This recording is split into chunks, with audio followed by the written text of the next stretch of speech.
ட்ரீம்வொர்க்ஸ் animation நிறுவனம் தங்களிடம் உள்ள திரைப்பட வரிசைகளைக் கொண்டு பல நல்ல முறையில் வென்ற, அதே நேரத்தில் மோசமாக தோற்றப்போன திரைப்படங்களையும் வெளியிட்டுள்ளனர். ஆனால் அவர்களின் இந்த பூஸ் இன் பூட்ஸ் தி லாஸ்ட் விஷ் திரைப்படம் பெற்ற வெற்றியைப் போல் ஒரு உயர்ந்த வெற்றியை மிகவும் அரிதாகவே பெற்றுள்ளனர் என்பது உண்மை.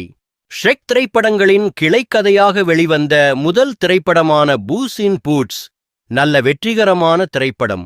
அதன் தொடர்ச்சியான இந்த இரண்டாம் திரைப்படம் மிக சிறந்த பாராட்டுகளை பெற்றுள்ளது. மிகவும் கண்ணியமான அனிமேஷன் திரைப்படங்களில் ஒன்றாக இந்த தி லாஸ்ட் விஷ் திரைப்படம் இருக்கும் என்பதில் ஐயமில்லை.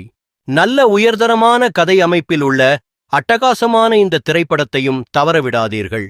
கதையின் நாயகன் பூஸ் என்ற பூனை தனது சாகச தாகத்தினால் தனது 8 உயிரை இழந்துவிட்டதை கண்டறிகிறான். இப்போது அவனுக்கு எஞ்சியிருப்பது கடைசி உயிரான 9ஆம் உயிர்தான்.